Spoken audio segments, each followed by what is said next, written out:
Hello ನಮಸ್ಕಾರ. Serial stars ವಿಶೇಷ ಕಾರ್ಯಕ್ರಮಕ್ಕೆ ಸ್ವಾಗತ. ನಾನು ಭವ್ಯ ಶ್ರೀವತ್ಸ.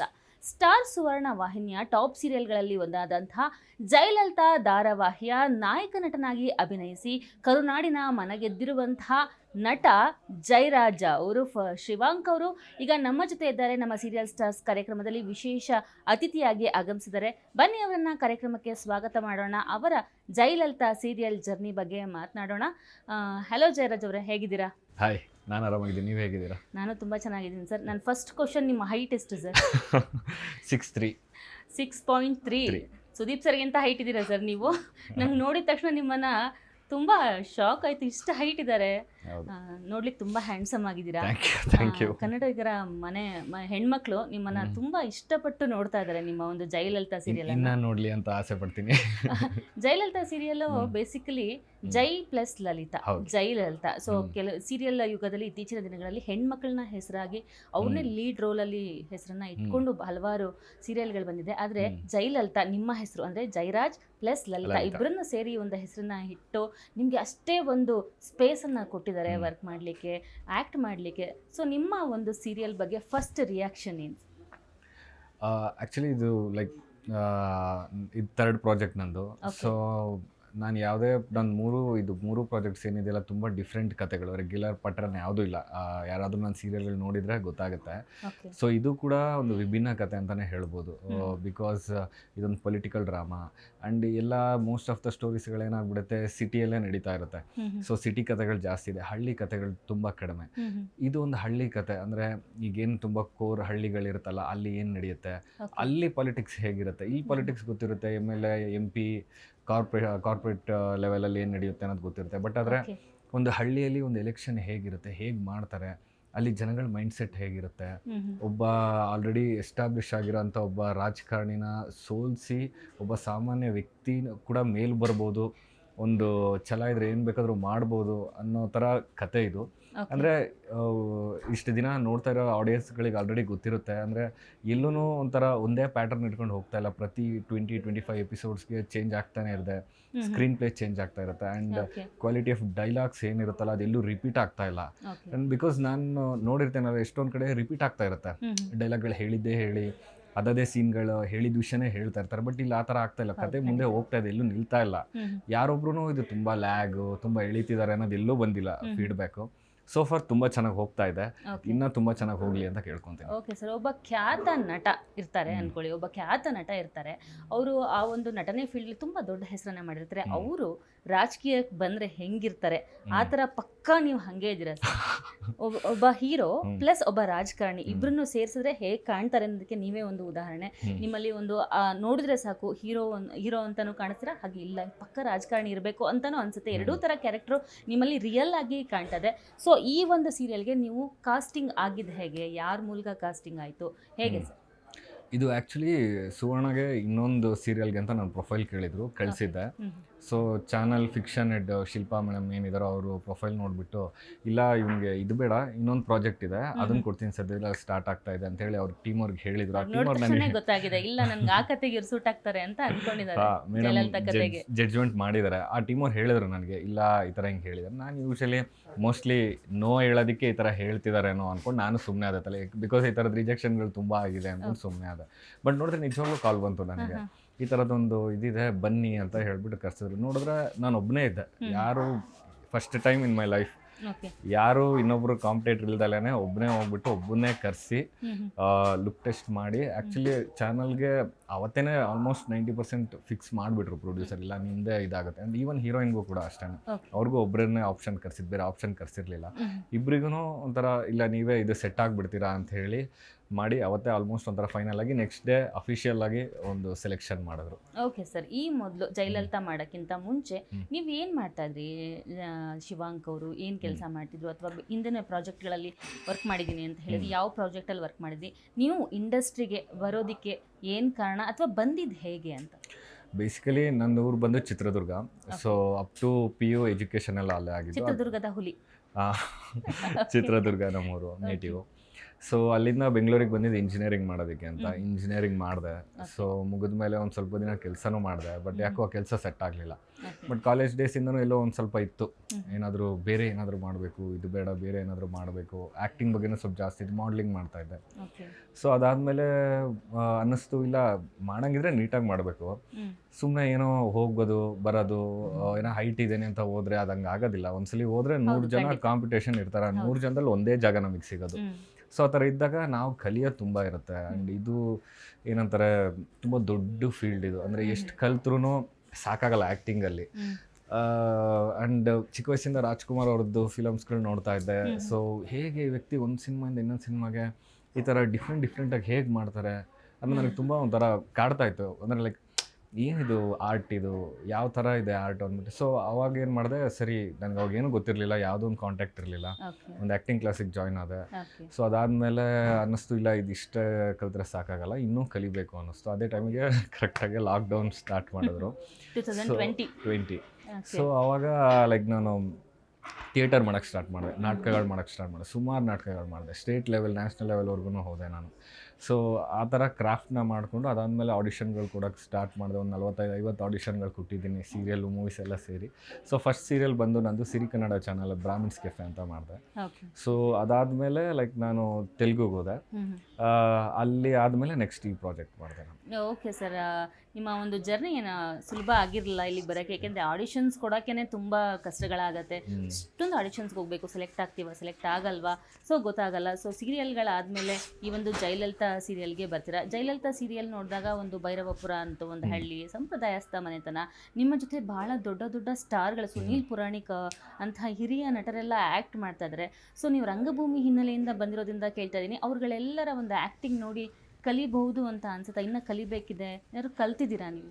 ಅಯ್ಯೋ ಸುಮಾರು. ನಾನು ಅವರು ಯಾವ ಥರ ಅಂದರೆ ಲೈಕ್ ಅವರಾಗಿರ್ಬೋದು, ಸ್ಪಂದನ ಮೇಡಮ್ ಆಗಿರ್ಬೋದು, ನಮ್ಮ ಅಮ್ಮನ ರೋಲ್ ಮಾಡ್ತಾರಲ್ಲ ಅವರಾಗಿರ್ಬೋದು, ಆ್ಯಂಡ್ ಎಲ್ಲ ಆರ್ಟಿಸ್ಟ್ಗಳು ಅಷ್ಟೇ ಕಾಸ್ಟಿಂಗ್ ತುಂಬ ಚೆನ್ನಾಗಿ ಮಾಡಿದ್ದಾರೆ. ಯಾರೂ ಒಂಥರ ಇವ್ರು ಚೆನ್ನಾಗಿ ಮಾಡಲ್ಲ, ಇವ್ರು ಇದು ಅನ್ನೋ ಥರ ಎಲ್ಲೂ ಇಲ್ಲ. ಅಂದರೆ ಎಲ್ಲರೂ ತುಂಬ ಚೆನ್ನಾಗಿ ಮಾಡ್ತಾರೆ. ಎಸ್ಪೆಷಲಿ ಸರ್ನ ನೋಡ್ತಾ ಇದ್ದರೆ ನಾನು ಎಷ್ಟೊಂದು ಸಲ ಎದುರುಗಡೆ ನಿಂತಿದ್ದಾಗ ನಾನೇ ಮುಳುಗೋಗ್ಬಿಟ್ಟಿರ್ತೀನಿ, ಹೆಂಗೆ ಮಾಡ್ತಾರೆ ಇವರು, ಹೆಂಗೆ ಕಣ್ಣಲ್ಲೆಲ್ಲ ಹಿಂಗೆ ಆ್ಯಕ್ಟ್ ಮಾಡ್ತಾರಲ್ಲ. ಆ್ಯಂಡ್ ಅಫ್ಕೋರ್ಸ್ ಅವರು ಇಷ್ಟು ಲಾಂಗ್ ಜರ್ನಿ ಇದೆ, ಅವ್ರಿಗೂ ಎಕ್ಸ್ಪೀರಿಯನ್ಸ್ ಮ್ಯಾಟರ್ ಆಗುತ್ತೆ. ಸುಮಾರು ಸರ್ ಹೇಳ್ತಿರ್ತಾರೆ ಈ ಥರ ಇದನ್ನು ಮಾಡೋಣ ಈ ಥರ ಮಾಡೋಣ ಅಂತ. ಅವ್ರು ಯಾವತ್ತೂ ಒಂಥರ ಅಷ್ಟು ಎಕ್ಸ್ಪೀರಿಯನ್ಸ್ ಇದೆ. And is a producer, director. ಅಷ್ಟಿದ್ರೂ ನಾವು ಹೆಂಗಿದ್ದೀವೋ ಯೂತ್ಸ್ ಹೆಂಗಿರ್ತಾರೋ ಅದೇ ಎನರ್ಜಿ ಇದೆ, ಅದೇ ಮೈಂಡ್ಸೆಟ್ ಇರ್ತಾರೆ. ಏನೇ ಟೆನ್ಷನ್ ಇರ್ಬೋದು, ಅವ್ರದ್ದು ಏನೇ ಪ್ರೊಡಕ್ಷನ್ದು ಏನೇ ಕೆಲಸ ಇರ್ಬೋದು, ಕಾಲ್ಸ್ ಬರ್ತಾ ಇರುತ್ತೆ, ಬಟ್ ಸ್ಟಿಲ್ ನಮ್ಮ ಜೊತೆ ತುಂಬ ಜಾವಿಯಲಾಗಿರ್ತಾರೆ. ಆ ಥರ ತುಂಬ ಕಡಿಮೆ. ಬಿಕಾಸ್ ನಾನು ಎಷ್ಟೊಂದು ಸೀನಿಯರ್ ಆರ್ಟಿಸ್ಟ್ಗಳೆಲ್ಲ ನೋಡಿದ್ದೀನಿ, ಅವ್ರು ಬಿಹೇವ್ ಮಾಡೋದಾಗಿಲ್ಲ ಬೇರೆ ಥರನೇ ಇರುತ್ತೆ. ಬಟ್ ಸರ್ ಹೇಗೆ ಅಂದರೆ ಒಂಥರ ಇಸ್ ಲೈಕ್ ಎ ವಾಟರ್, ಅಂದರೆ ಎಲ್ಲಿ ಬೇಕಾದರೂ ಅಡ್ಜಸ್ಟ್ ಆಗಿಬಿಡ್ತಾರೆ. ಆ್ಯಂಡ್ ಯಾವತ್ತೂ ಯಾವುದಕ್ಕೂ ಕೋಪ ಮಾಡ್ಕೊಂಡಿರೋದು ನೋಡೇ ಇಲ್ಲ ನಾನು ಅವ್ರನ್ನ.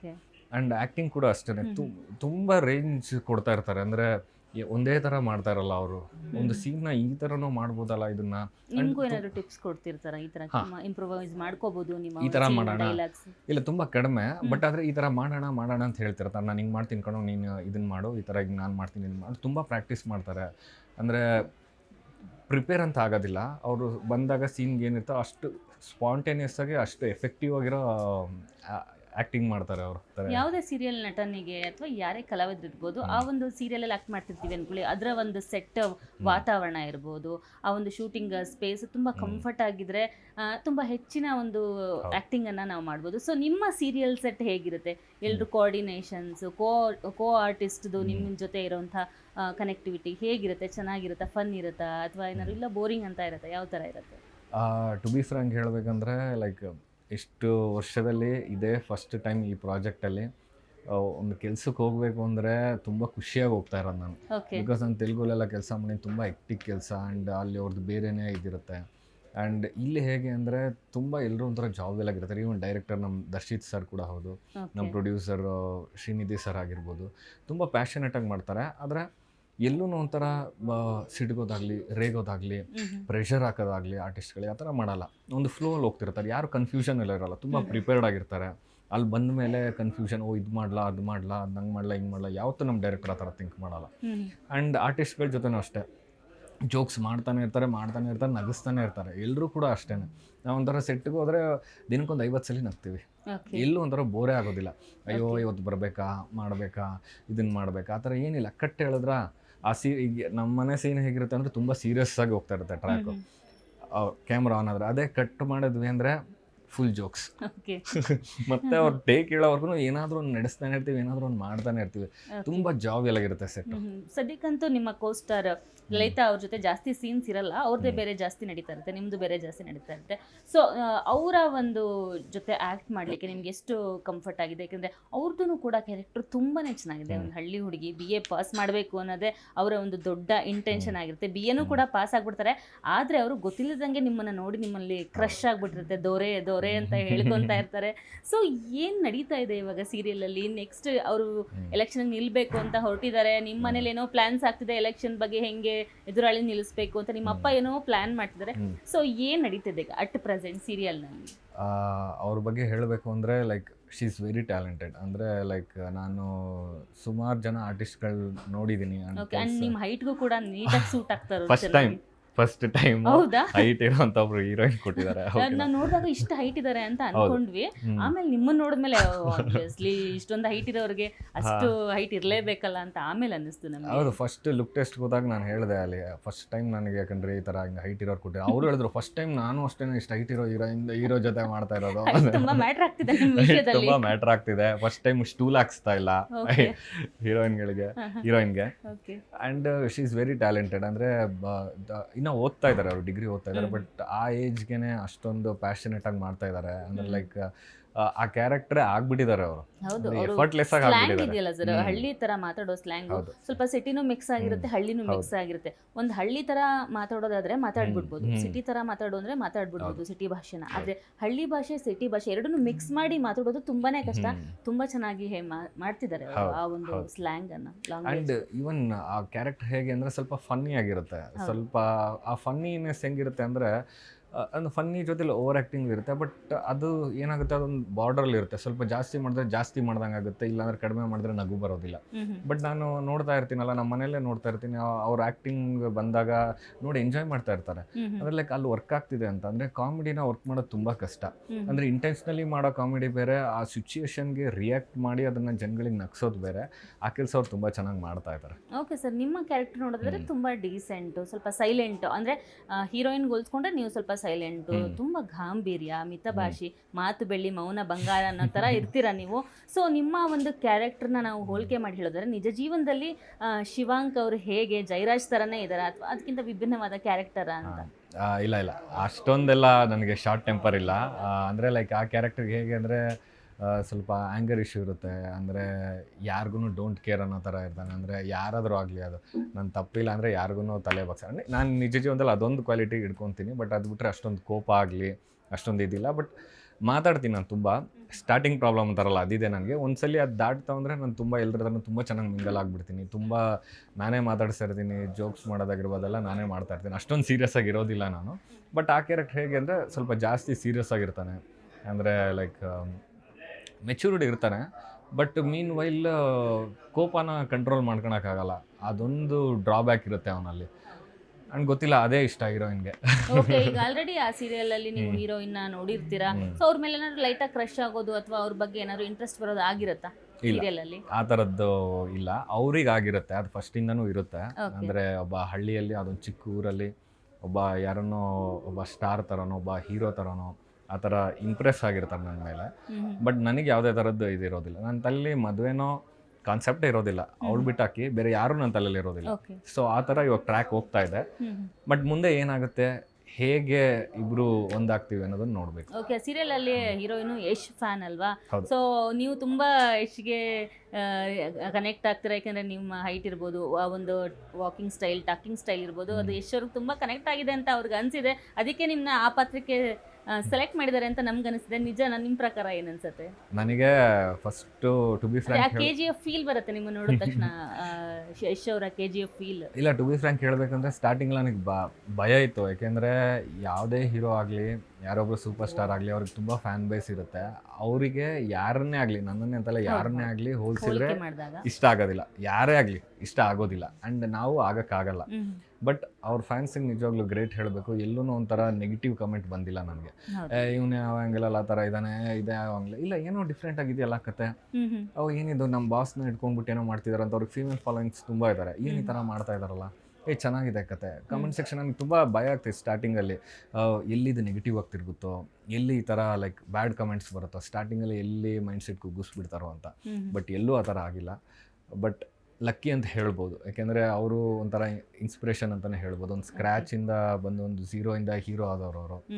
ಸೊ ಅವರು ನನ್ನ ಇನ್ಸ್ಪಿರೇಷನ್ನೇ. ಸೊ ಅವ್ರ ಥ್ರೂ ಈ ಪ್ರಾಜೆಕ್ಟ್ ಸ್ಟಾರ್ಟ್ ಆಯಿತು ಅಂದರೆ ಏನೋ ಒಂದು ಅವ್ರದ್ದೊಂದು ಕಾಂಟ್ರಿಬ್ಯೂಷನ್ ನಮ್ಮ ಸೀರಿಯಲಿಗೆ ಸಿಕ್ತಲ್ಲ ಅನ್ನೋದು ಖುಷಿ ನನಗೆ. ಓಕೆ ಸರ್, ಯಾರೇ ಒಬ್ಬರು ಇಂಡಸ್ಟ್ರಿಗೆ ಬರಬೇಕು ಅಂದರೆ, ಕಲಾವಿದರಾಗಿ ನಾಯಕ ನಟನಾಗಿ ಬರಬೇಕು ಅಂದರೆ ತುಂಬಾ ಸ್ಟ್ರಗಲ್ ಮಾಡಿ ಬಂದಿರ್ತಾರೆ. ನೀವು ಆಡಿಷನ್ ಕೊಡ್ತಾ ಇದ್ದೆ ತುಂಬ ಅಂತ ಹೇಳಿದ್ರಿ. ಸೊ ಸೀರಿಯಲ್ ಬಿಟ್ಟು ನೀವು ಸಿನಿಮಾ ಏನಾದರೂ ಟ್ರೈ ಮಾಡಿದ್ದೀರಾ? ಸಿನಿಮಾಗೆ ಆಡಿಷನ್ ಕೊಟ್ಟಿದ್ದೀರಾ? ಅದ್ರದ್ದು ಏನಾದ್ರು ಟ್ರೈ ನಡೆದಿತ್ತಾ ನಿಮ್ಮ ಒಂದು ಕಡೆಯಿಂದ? ಹಾಂ, ಅಂದರೆ ಲೈಕ್ ಸಿನಿಮಾ ನಾನೊಂದು ಮಾಡಿದ್ದೆ ಪಾತ್ರ ಅಂತ 2023 ಥಿಯೇಟ್ರಿಕಲ್ ರಿಲೀಸ್ ಆಯಿತು. ಅಷ್ಟು ಬರಲಿಲ್ಲ, ಯಾಕೆಂದ್ರೆ ತುಂಬ ಲೋ ಬಜೆಟ್ ಇತ್ತು, ಎಲ್ಲ ಹೊಸ ಆರ್ಟಿಸ್ಟ್ಗಳಿದ್ರು, ಆ್ಯಂಡ್ ಕೋವಿಡ್ ನಡೀತಾ ಇತ್ತು ಅವಾಗ. 50% ಆ ಥರದ್ದೆಲ್ಲ ನಡೀತಾ ಇತ್ತು. ಸೊ ಆ ಥರದ್ದೊಂದು ಹೋರಾಟದ ಮಧ್ಯೆ ಅದು ಕಾಣಿಸ್ಲಿಲ್ಲ. ಬಟ್ ಮಾಡ್ತಾಯಿದ್ದೇನೆ ಅಂದರೆ ನನಗೇನಂದರೆ ನನಗೆ ಅಲ್ಟಿಮೇಟ್ ಗೋಲ್, ನನಗೆ ಸಿನಿಮಾಗೆ ಬರಬೇಕು, ನಾನು ಸಿನಿಮಾ ಮಾಡಬೇಕು, ಒಳ್ಳೆ ಕಥೆಗಳು. ನನಗೇನು ಒಂಥರ ಕಮರ್ಷಿಯಲ್ ಹೀರೋ ಆಗಬೇಕು ಆ ಥರದ್ದೆಲ್ಲ ಆಸೆ ಇಲ್ಲ ನನಗೆ. ನಾನೊಬ್ಬ ಒಳ್ಳೆ ನಟ ಆಗಬೇಕು, ನಾನು ಒಳ್ಳೆ ಪಾತ್ರಗಳು ಮಾಡಬೇಕು. ಒಂದು ಕಥೆಯಿಂದ ಇನ್ನೊಂದು ಕತೆಗೆ ಬೇರೆ ಬೇರೆ ಪಾತ್ರಗಳು ಮಾಡಬೇಕು. ಯಾರೂ ನಾನು ಬರೀ ಒಂದು ಸಿನಿಮಾಯಿಂದ ಮಾತ್ರ ಗುರುತಿಸ್ಬೇಕು ಅಂತ ನಾನು ಇಷ್ಟಪಡೋದಿಲ್ಲ. ಯಾಕೆಂದರೆ ಅಲ್ಲಿಗೆ ನನ್ನ ಕೆಲಸ ಮುಗ್ದೋಗ್ಬಿಟ್ಟಿರುತ್ತೆ. ಬರೀ ಒಂದೇ ಸಿನಿಮಾ ಇಟ್ಕೊಂಡು ಮುಂದಿನ ಮಾಡಿರೋ ಸಿನಿಮಾಗಳು ಯಾವುದೋ ಅವ್ರ ತಲೆಗಿಲ್ಲ ಅಂದರೆ ನಾನು ಅದು ಮಾಡಿನೂ ವೇಸ್ಟ್ ಆಗಿಬಿಡುತ್ತೆ. ಹಂಗೆ ಆಗಬಾರ್ದು. ಒಂದು ಸಿನಿಮಾ ಮಾಡಿದ್ದೀನಿ, ಅದನ್ನ ಎಂಜಾಯ್ ಮಾಡೋದು, ನೆಕ್ಸ್ಟ್ ಸಿನಿಮಾ ಮಾಡೋದು ಎಂಜಾಯ್ ಮಾಡಬೇಕು, ಅದೇ ಥರನೇನೋ ಮೈಂಡ್ ಸೆಟ್ ಇರೋದು.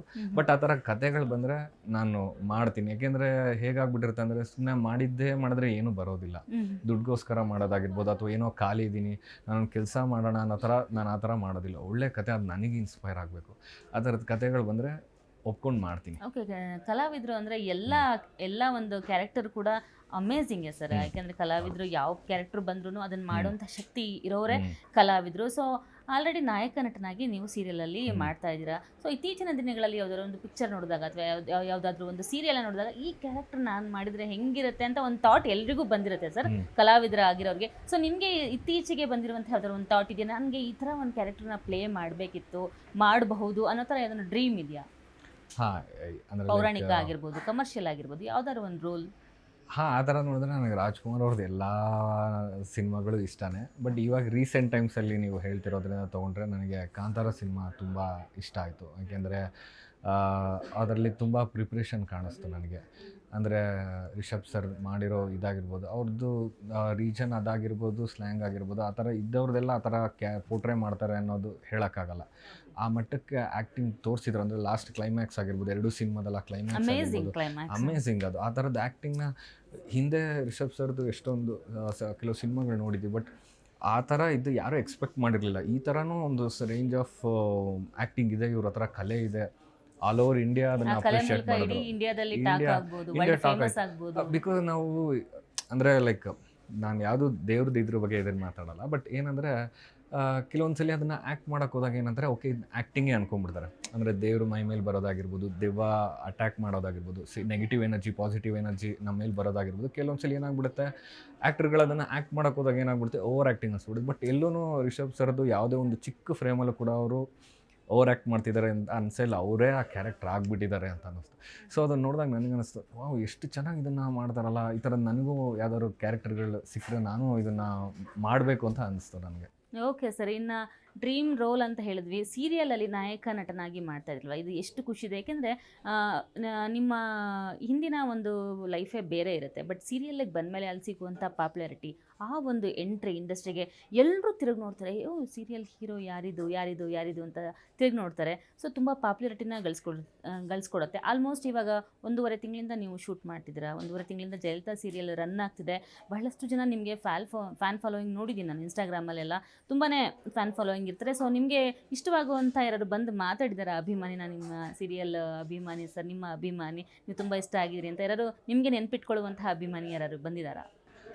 ಹೌದು. ಅಂದರೆ ನನಗೆ ಇನ್‌ಸ್ಟಾಗ್ರಾಮಲ್ಲಿ ಮೆಸೇಜ್ ಮಾಡ್ತಾನೆ ಇರ್ತಾರೆ. ಅಂದರೆ ಎಷ್ಟೊಂದು ಮೆಸೇಜ್‌ಗಳಿಗೆ ತುಂಬ ಖುಷಿಯಾಗ್ಬಿಡುತ್ತೆ. ಅದೇ ಒಂದು ಬೂಸ್ಟರ್ ಅಂತ ಹೇಳ್ಬೋದು ನಮಗೆ ಆರ್ಟಿಸ್ಟ್‌ಗಳಿಗೆ.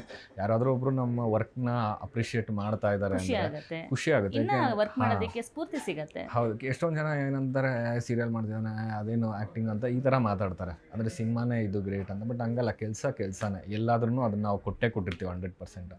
ನಮ್ಮ ಕೆಲಸನ ಅಪ್ರಿಷಿಯೇಟ್ ಮಾಡ್ತಾ ಇದ್ದಾರೆ. ನನಗೆ ಮೆಸೇಜ್ಗಳು ಬರ್ತಾ ಇರುತ್ತೆ. ಎಷ್ಟೊಂದು ಸಲ ನಾನು ಸುಮ್ಮನೆ ರೋಡಲ್ಲಿ ನಡ್ಕೊಂಡು ಹೋಗ್ಬೇಕಾದ್ರೂ ಗುರುತಿಸ್ತಾರೆ. ಬಿಕಾಸ್ ನಾನು ತೆಲುಗು ಮಾಡ್ತಿದ್ದಾಗ ಅಲ್ಲಿ ರೆಕಗ್ನೈಸೇಷನ್ ಸಿಗ್ತಾಯಿತ್ತು ನನಗೆ, ರೋಡಲ್ಲಿ ಹೋಗ್ಬೇಕಾದ್ರೆ ಎಲ್ಲರೂ ಹೋಗ್ಬೇಕಾದ್ರೆ. ಬಟ್ ಇದು ಫಸ್ಟ್ ಪ್ರಾಜೆಕ್ಟ್ ಅಲ್ವಾ, ಅಂದರೆ ಲೈಕ್ ಲಾರ್ಜರ್ ಸ್ಕೇಲಲ್ಲಿ ನನಗಿದು ಫಸ್ಟ್ ಇದಾಗಿರೋದ್ರಿಂದ ಸೊ ನನಗಿನ್ನ ಅದೇ ಮೈಂಡ್ಸೆಟ್ಟಲ್ಲಿ ಇರುತ್ತೆ. ಸುಮ್ಮನೆ ಹಂಗೆ ಹೋಗ್ತಾ ಇರ್ತೀನಿ, ಗಾಡಿಯಲ್ಲಿ ಹೋಗ್ತಾ ಇರ್ತೀನಿ, ನಡ್ಕೊಂಡು ಹೋಗ್ತಾ ಇರ್ತೀನಿ.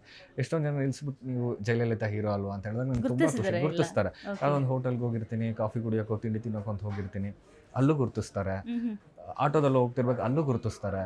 ಸೊ ಇದು ತುಂಬ ನಡೀತಾ ಇದೆ. ಇದು ತುಂಬ ಖುಷಿ ಆಗ್ತಾ ಇದೆ. ನಾನು ನಿಮ್ಮನ್ನ ಫಸ್ಟ್ ಟೈಮ್ ನೋಡಿದೆ ಸರ್. ಇವತ್ತು ನೋಡಿದ ತಕ್ಷಣ ಗೊತ್ತಾಯ್ತು ಇವರೇ ಅಂತ. ಯಾಕಂದ್ರೆ ಒಂದೊಂದ್ಸಲ ಮೇಕಪ್ಪಲ್ಲಿ ಸ್ಕ್ರೀನಲ್ಲಿ ನೋಡಿದಾಗಲೇ ಒಂಥರ ಇರ್ತಾರೆ, ಹೊರಗಡೆ ಬಂದ ತಕ್ಷಣ ಒಂಥರ ಇರ್ತಾರೆ. ಬಟ್ ನೀವು ಥಿಯೇಟರ್ಗೆ ನೋಡಿದ ತಕ್ಷಣ ಗುರ್ತಕ್ಕೆ ಸಿಕ್ಬಿಟ್ರಿ ನಮಗೆ. ನಂದು ಅದೇ ಒಂದು ಮಾತು ನಿಮ್ಮ ಬಗ್ಗೆ. Thank you. ಬಟ್ ಚೆನ್ನಾಗಿ ರೆಸ್ಪಾನ್ಸ್ ಬರ್ತಾ ಇದೆ. ಎಲ್ಲೂ ಇದು ಸೆಟ್ ಆಗ್ತಾ ಇಲ್ಲ ಇವನಿಗೆ ಕ್ಯಾರೆಕ್ಟರು, ಇಲ್ಲ ಇವನು ಇದನ್ನು ಮಾಡ್ತಾ ಇಲ್ಲ, ಆ ಥರದ್ದೆಲ್ಲ ಎಲ್ಲೂ ನನಗೆ ಬಂದಿಲ್ಲ. ಸೊ ಫಾರ್ ಇದು ಇನ್ನೂ ಜಾಸ್ತಿ ಆಗಬೇಕು, ನನಗಿನ್ನ ಜಾಸ್ತಿ ಆದರೆ ಇನ್ನೂ ಖುಷಿ ನನಗೆ ಆಗುತ್ತೆ ಅನ್ನೋ ಹೋಪಲ್ಲಿ ಇದ್ದೀನಿ. Okay sir. ಇನ್ನು ಒಂದು ನಿಮ್ಮ ಕ್ಯಾರೆಕ್ಟರ್ಗೆ ಬರೋದಾದರೆ, ಅಮ್ಮನ ಮುದ್ದಿನ ಮಗ ನೀವು. ನಿಮ್ಮ ಅಮ್ಮನು ತುಂಬ ರಫ್ಫಾಗೆ ರಗಡಾಗೆ ಮಾಡಿದ್ದಾರೆ. ಅಪ್ಪ ಹೇಳಿದ ಮಾತು ನಿಮಗೆ ಕೇಳೋಕ್ಕೆ ಇಷ್ಟ ಇಲ್ಲ ಅನ್ನೋ ಥರ. ಯಾಕೆಂದರೆ ಅಪ್ಪಂಗೆ ಮಗನನ್ನು ಒಬ್ಬ ದೊಡ್ಡ ರಾಜಕಾರಣಿ ಮಾಡಬೇಕು ಅನ್ನೋ ಆಸೆ. ನಿಮ್ದು ಯಾವ ಥರ ಥಿಂಕಿಂಗ್ ಇದೆ ಆ ಸೀರಿಯಲಲ್ಲಿ? ಅಂದರೆ ಯಾವ ಥರ ಆಗುತ್ತೆ ಅಂದರೆ, ನಮ್ಮಮ್ಮ ಯಾವ ಥರ ಬೆಳೆಸಿರ್ತಾರೆ ಮುಂಚೆಯಿಂದ ಅಂದರೆ, ಸ್ವಾಭಿಮಾನ ತುಂಬ ಇಂಪಾರ್ಟೆಂಟು. ಯಾರ ಮುಂದೆನೂ ಆ ಸ್ವಾಭಿಮಾನನ ಕಾಂಪ್ರಮೈಸ್ ಮಾಡ್ಕೊಳ್ಳೋಂಗಿಲ್ಲ. ಅದು ಯಾವುದೇ ವಿಷಯ ಆಗಿರ್ಬೋದು, ಯಾವುದೇ ಆಗೋ ಸ್ವಾಭಿಮಾನ ಕಾಂಪ್ರಮೈಸ್, ಅದು ಯಾರೇ ಆಗಿರಲಿ, ನಿಮ್ಮ ಅಪ್ಪನೇ ಆಗಿರಲಿ, ಯಾರೇ ಆಗಿರಲಿ, ನೀನು ಕಾಂಪ್ರಮೈಸ್ ಆಗೋಂಗಿಲ್ಲ. ಅದು ಕಾಂಪ್ರಮೈಸ್ ಆದರೆ ನಮ್ಮ ಅಮ್ಮಂಗೆ ಇಷ್ಟ ಆಗೋಲ್ಲ. ನನ್ನ ಮಗ ಹಿಂಗೆ ಇರಬೇಕು ಅಂತಲೇ ಅವರು ಬೆಳೆಸಿರ್ತಾರೆ ನನ್ನ. ಅಪ್ಪ ಹೇಗೆ ಅಂದರೆ, ಅವ್ರಿಗೆ ಏನು ಬೇಕೋ ಆ ಥರ ಬೆಳೆಸಿರ್ತಾರೆ.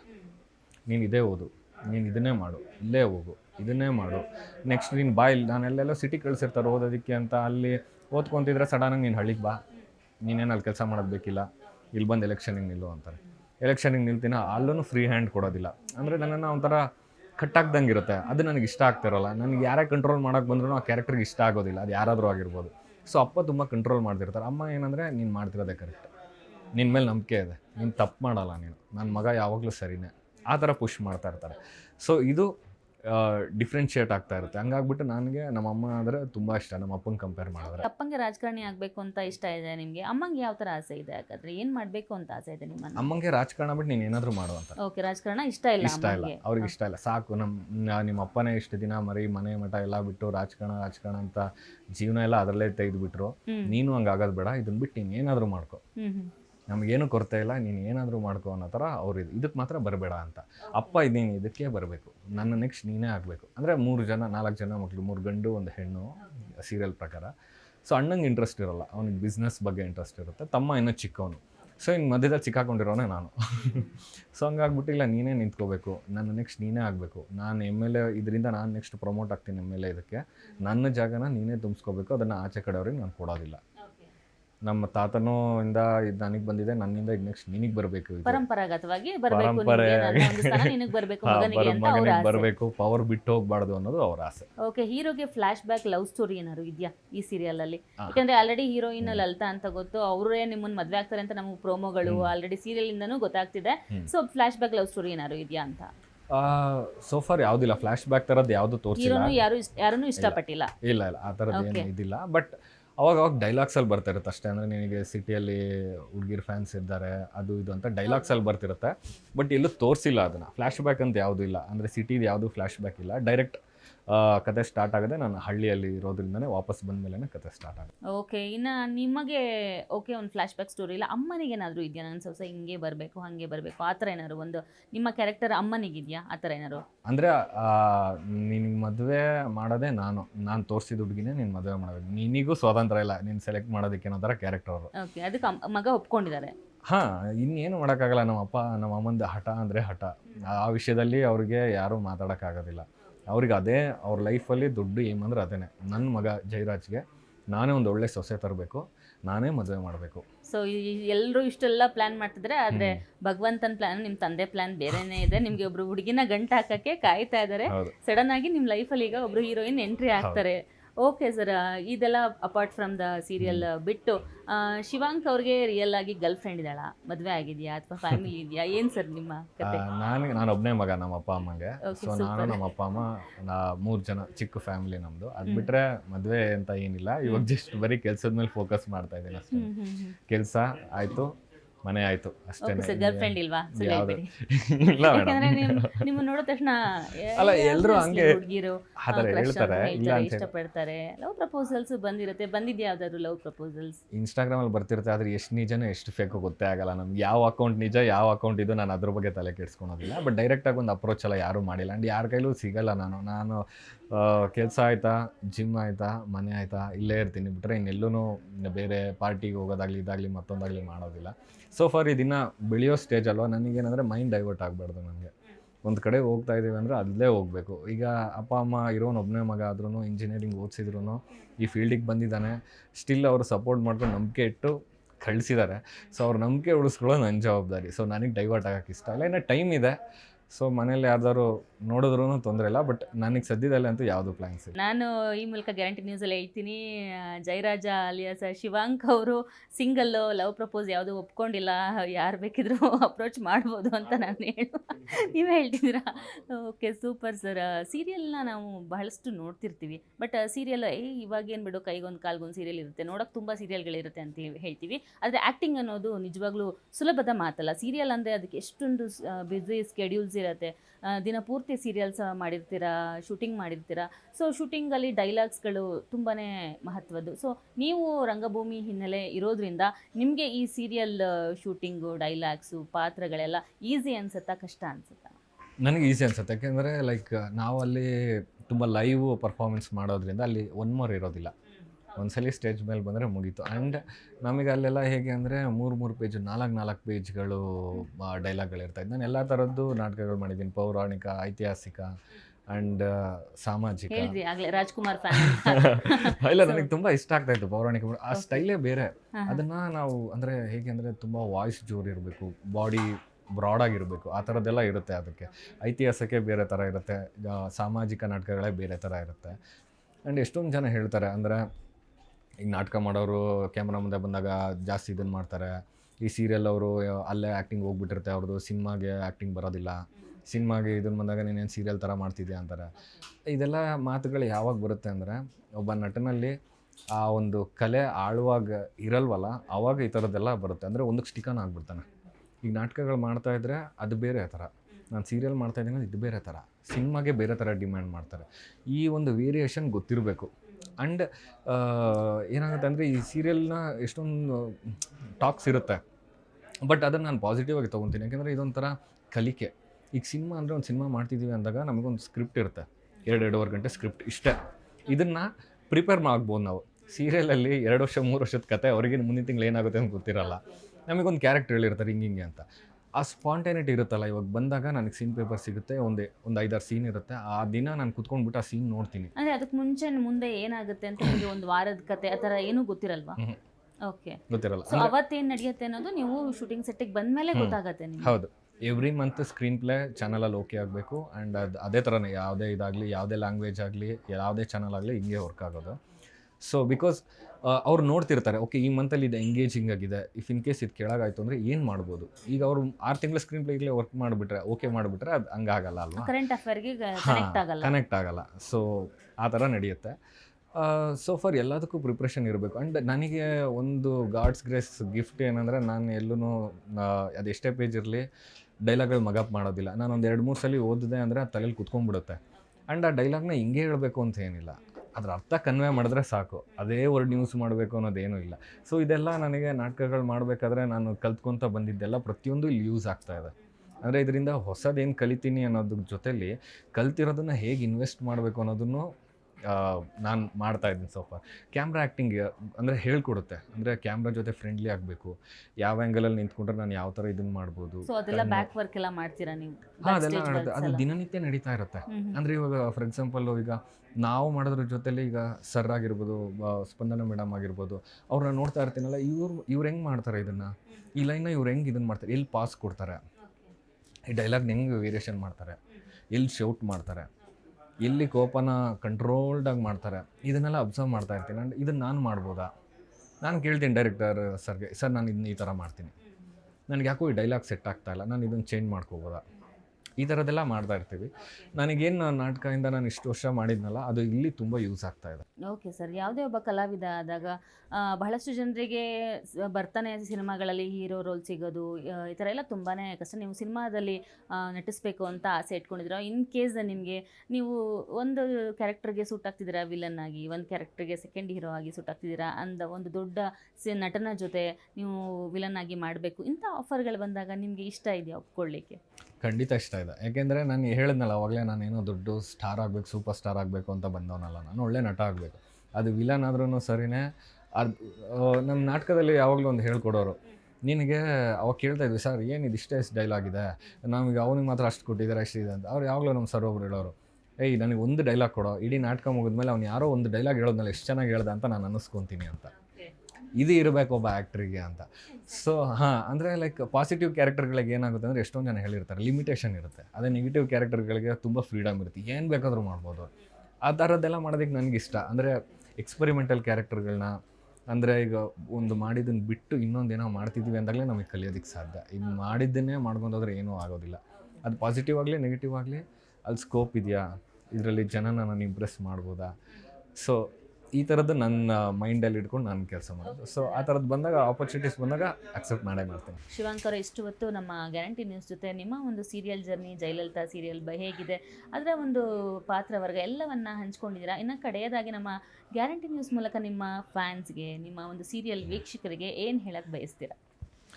ಸೊ ಫಾರ್ ಸೀರಿಯಲ್ ತುಂಬ ಚೆನ್ನಾಗಿ ಹೋಗ್ತಾ ಇದೆ. ಲಾಂಚ್ ಆದಾಗಿಂದ ಹಿಡಿದು ಇಲ್ಲಿವರೆಗೂ ಎಲ್ಲೂ ಆಡಿಯನ್ಸ್ ಕೈ ಬಿಟ್ಟಿಲ್ಲ. ಅಂದರೆ ಬಿಗ್ ಬಾಸು ಅದೇ ಸ್ಲಾಟಲ್ಲೇ ಹೋಗ್ತಾ ಇದೆ, ಬಟ್ ಸ್ಟಿಲ್ ನಮಗೆ ಒಳ್ಳೆ TRP ಬರ್ತಾಯಿದೆ, ಒಳ್ಳೆ ಸಪೋರ್ಟ್ ಬರ್ತಾಯಿದೆ.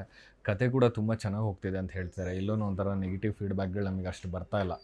ಅಂದರೆ ಲೈಕ್ ಎಲ್ಲರೂ ಹೇಳ್ತಿರೋದು ಏನಂದರೆ, ಸೀರಿಯಲ್ದು ಒಂದು ರೆಗ್ಯುಲರ್ ಪ್ಯಾಟರ್ನಲ್ಲಿಲ್ಲ, ಇದರಲ್ಲಿ ಏನೋ ಡಿಫ್ರೆಂಟ್ ಆಗಿದೆ, ಏನೋ ಕಾಮಿಕಲ್ ಆಗಿದೆ, ಬರೀ ಏನಂತಾರೆ ಅಳೋದು ಇದು ಆ ಥರ ಜಂಜಾಟ ಇಲ್ಲ, ತುಂಬ ಲೈವ್ಲಿಯಾಗಿ ಹೋಗ್ತಾಯಿದೆ, ಜಾವಿಯಲ್ ಆಗಿದೆ, ತುಂಬ ನಗಿಸ್ತಾ ಇದ್ದಾರೆ.